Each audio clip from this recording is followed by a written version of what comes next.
Will the fate of free-to-play players in Rise of Kingdoms change with this upcoming updates that are being pushed by Rise of Kingdoms? And would the lag be fixed, especially in the Imperium Kingdoms? Today, let's take a look into the RoK Developer Roundtable.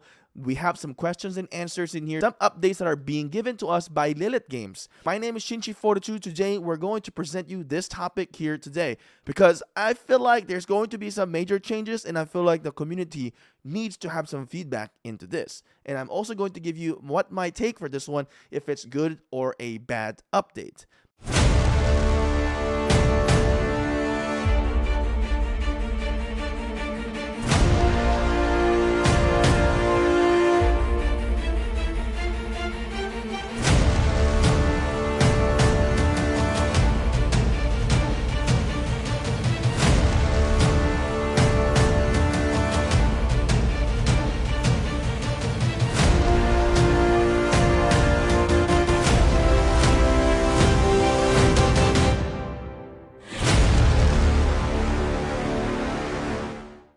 Now, let's take a look into the future development plan of the Rise of Kingdoms. Now, a few things that I see here that could be concerning for many of the free-to-play players is that by adding this new auxiliary commander, we might have some difficulty even further for free-to-play players fighting in the field. Of course, this is not going to really affect much for the whales and for the big spenders. The free-to-play that are starting out within the game might have some difficulty, but once they probably move into the later stage, like all the OG free-to-play player will probably not have an issue, but the new free-to-play players may have an issue for this. I'm not sure yet, but this is what I'm thinking, that there could be some issue with the balance when they add this auxiliary commanders, because I believe you still have to unlock this commander to get that benefit or to get that buff. So basically what they're going to do here is that they're going to release this auxiliary commander mechanic. Now, the idea behind this is that there's going to be more freedom to customize the skill of your favorite commander. It's going to be similar with the Heroic Anthem, where you can acquire the support skill and you equip that skill. So it says here, like in Heroic Anthem, the mechanic will let you use the commander you own as auxiliary commander. So it says here, you have to own this. So how many of you free-to-play players have owned many of the commanders so that you can really benefit on the auxiliary commanders when they release this? So this is a little bit of a concern that I see that could affect the gaming of certain players within the game. Now it says here, allowing you to take one of their passive skill and equip it to another commander. We are also considering increasing the number of equipable support skill in Heroic Anthem from 2 to 3. That's an issue for me as well, because I don't have every single commanders unlocked. So for example, in this KVK that we just encountered, I don't have Saladin really maxed out, or I don't have some of the skill sets Saladin has that is available in the Heroic Anthem support skill. So in that case, like, I'm already being limited for this. Now the benefit for here is that for the whales, since they have all the commanders out, they can pretty much have unlimited access to all the commanders auxiliary skill basically. So that's what I see as an issue. Of course, if it's an epic commander, we can definitely use that. But for legendary commanders, many will have to suffer, and there are, of course, others who will enjoy. So that's something that I want to point out, that could be an issue. A little bit of example of what they have said in here. With this system, you can take one passive skill from Lubu, one passive skill from Julius Caesar, then equip it to Artemisia. If you then assign Artemisia as a primary commander of a troop, that troop will benefit from all her skill plus passive skill from Lubu and Caesar. You can equip 3 additional skill this way. So that could be a little bit of a game changer in KVK. But they did say that this mechanic is currently undergoing internal testing and subject to change. So we're not so sure yet. They're also experimenting the direction from game versus environment gameplay, where multiple governors can challenge boss on the world map. So that's actually interesting. I don't know how they're gonna implement that. This is what kind of I find that is interesting in the Ark of Osiris strategy and adjustment. I like that they're thinking about making the Ark of Osiris a little bit more exciting and spicy. There's really not much changes that will happen in here. I wish I would add a little bit different of themes as well, environment, map, and everything in here. They said that they're going to be adding a new NPC to the center of the map, similar to the boss and Saroli. Defeating this enemy will grant the victors combat buff and points. That will make a huge curveball on Ark of Osiris. And this will definitely make it a lot more interesting when you're playing the Ark of Osiris. Because if you get that buff, you get points, and you are going to be able to crush your opponent by killing that NPC or that boss. So I think this is in the right direction where Lilith is going with the Ark of Osiris. Now, they're also trying to replace Ark with a new type of stronghold to fight over. Okay, winning a certain number of victories in a battle for this stronghold will summon a powerful mercenaries to fight for you, among other effects. That's actually interesting. Will this be then no more carrying of the Ark back to the base? So that's actually gonna make Ark of Osiris such a huge game changer within Rise of Kingdoms, especially when whenever we do our bets in the league. That's gonna change the strategy. I like it. I think it's time for a huge change because it's being repetitive, in my opinion. In addition to considering adding a fog system similar to the Champions of Olympia in order to make visibility/scouting more important to allow for a wider range of tactics. Yes, they should definitely do this. I think this is a good idea to do. But also, I would say they need to increase the scout movement speed as well. I think that's very important to incorporate within the update in here if they do the fog system. Future direction of range combat. So I didn't think about this, but I just realized when I was reading through this earlier before I make this video, is that range combat, how will this affect lag? I feel like this is the solution to lag. I feel like this, whenever it's updated, it can reduce significant lag in the Imperium Kingdom. And of course, other heavily populated kingdoms as well, whenever you experience big combats. So they said here, we are trying to make a major upgrades to the underlying combat framework in order to better incorporate range combat and blocking into the game. So it has been a repetitive. I think I don't know if I'm the only content creator who has said this. It's been repetitive. It's pretty boring at the same time. The fights that we're experiencing in 1412, 1307 is pretty boring. You send troops online, battle, push, then who wins? Whoever has more activity and stuff. There's really no really huge strategy, in my opinion, in those anymore. I think it's so common now. I feel like it's more of a numbers game. But with this new update, I think it could be a little bit more interesting on how things are going to turn out. It says here, they pretty much admit that, right? In the past, large battles in RoK mostly involved both sides amassing, right? There we go, amassing, power, number, all their troops into one area, then hitting each other until one side is won. Basically, one side is worn down. This could be very repetitive and tiresome. 100% agree, Lilith. 100% agree. We're looking to get away from this style of combat, expand the front line of RoK battles. That is something that I 100% agree, and I really support this. Likewise, in the future, we want to provide a more in-depth and historical battlefield. For example, okay, this is good.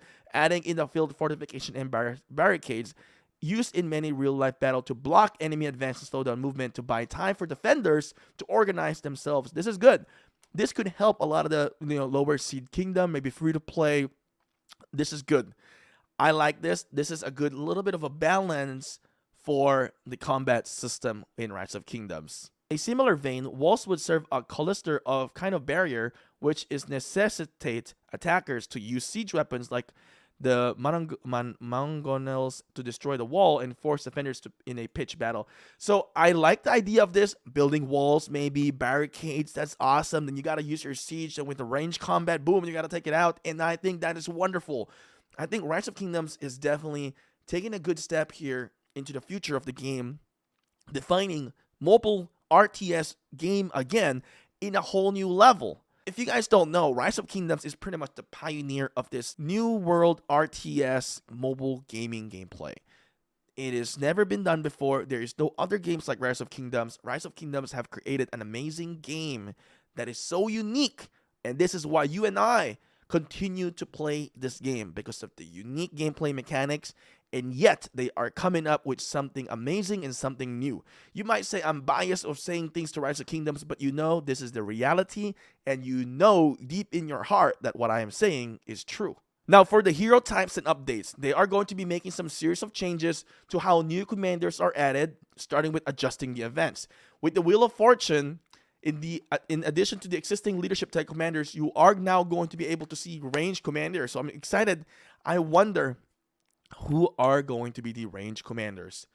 The Mightiest Governor event will remain the same in that you'll still be able to select new leadership commanders. Those leadership commanders will always be garrison or rally type as well. All right, not too exciting for the mightiest governor. In addition, whenever a new range commander is added, they will be accompanied by a range combat theme event that will allow you to experience range combat for yourself. By taking part in this event, you will be able to acquire other range commanders. Oh, we hope that you'll enjoy that. I think I'm very excited for this. I think I'm one of the person that really super stoked for a range commander system. Oh my god, I can't wait for this one. I've been talking about archers since the beginning of this game, and oh my god. For those who you like leadership commanders, not to worry. We will still be adding new leadership commander for a long time to come. All right, so they got planned to release after the 7th Gen Infantry Commander update. So that's, that's okay. Now, to summarize what they've said here, commander release and schedule, basically they're going to move things around. I think it's 7-month intervals. I think in China they were releasing every 3 months, and I think after the 6th Gen Cavalry Commander update, we will be extending the internal between the new commander generation to around 7 months. So that's okay. And then there's also going to be releasing the 2nd generation of the Commander Museum as well. Now there's more pressing issues in here that were done in the Q&A. When will the 7th Gen Infantry Commander come out? How powerful will they be? What are your plans for leadership commanders going forward? Pretty much the answer is that infantry commanders were relatively underpowered, which I completely disagree. Oh my god, archers are still underpowered. Lilith, balancing issues with the earlier commanders. Come on, man. Let's be real. Archers still underpowered. We need to buff the archers. Combining certain powerful commanders with other existing commanders could create unexpected and overpowered combination. Yeah, I still think I completely kind of disagree with this statement. Infantry is still stronger. I think archers need a little bit more buff and need more loving. Basically, they're going to be releasing 7th Gen infantry commanders in the late December or January of next year at the latest. And it will be focused on field battles, and on the other one is going to be sieges. Their strength will be on par with the other 7th Gen commander. There will be more than enough for all your infantry needs. So that's actually a bold statement that they have done in here. It will be more than enough for all your infantry needs. Okay, interesting. Now, if you're an OG governor here in the Rise of Kingdoms, you know that when we first started in the game, everyone was doing leadership commander.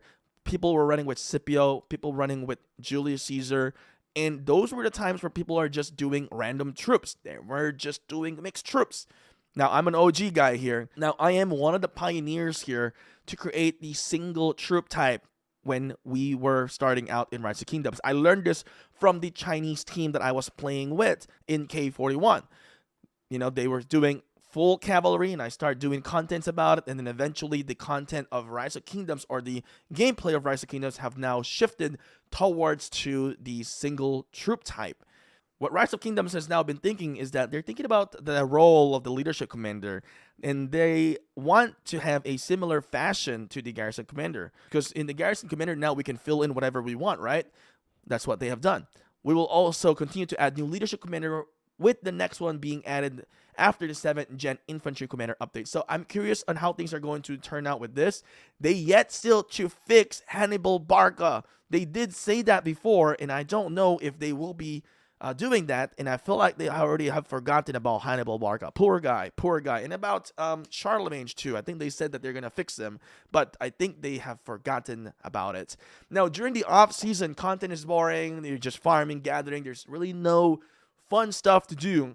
Well, they put out the Champions of Olympia, Tempest Clash, but apparently these are not fun anymore for other players. I kind of agree. Certain things in here.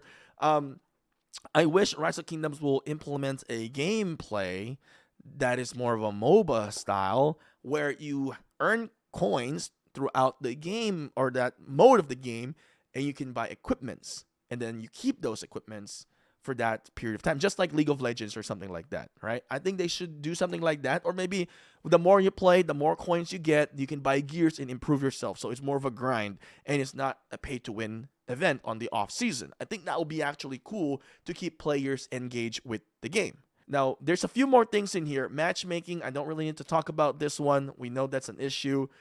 Fortress stacking, I've seen this. People are called out 1412 about this, that we've done this. I don't really care much about the fort stacking. It's part of the game. I think if it's there, you can implement it. It's harder than you think to change it. So even with them saying here, it's not as easy as things to do to fix this. There is no way. Like, it is part of the game dropping fort. There's no way that you can do that, right? So another question here about non-combat alliance tend to have worse experience, and I'm not sure why you're not fighting in a KVK, but if maybe for the farmers or maybe the casual players, I guess Lilith is going to send some love to you guys and give you guys some event to play in a KVK situation if you're not fighting or not in combat.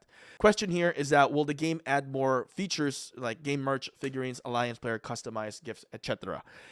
Basically, they're going to be adding more merch into the production plan. I don't know if these are actual merch that we can buy and physical merch, but they're also adding more figurines like commander figurines, model of certain castle skins, and means of customizing certain merch. Once we have more information, we'll make announcements. So I don't know if there is actual merch of Rise of Kingdoms yet. If there is, I want to know. Let me know in the comment section below. I'll probably get one. So here they said that KVK is keep on changing. Osiris is boring. Basically what they said is that we're going to, change things up in Osiris. They have already mentioned that above, so we don't really need to capture that topic anymore. And a question here with cities being rallied. Basically, people are getting wrecked, and they absolutely understand it. And I think it's a little bit more difficult for them to kind of see how things are going to fix it. Basically, they're saying our plan to resolve this issue of mixed troop garrison is taking too much damage is by adding a new garrison type commander and equipment. I like this idea of adding a send out button for 7 troop at once, or maybe 5 troop at once. That's actually good. I like that. And they said the new skin doesn't look good. I think these are more what is that called? More of like a personal preference, I would say.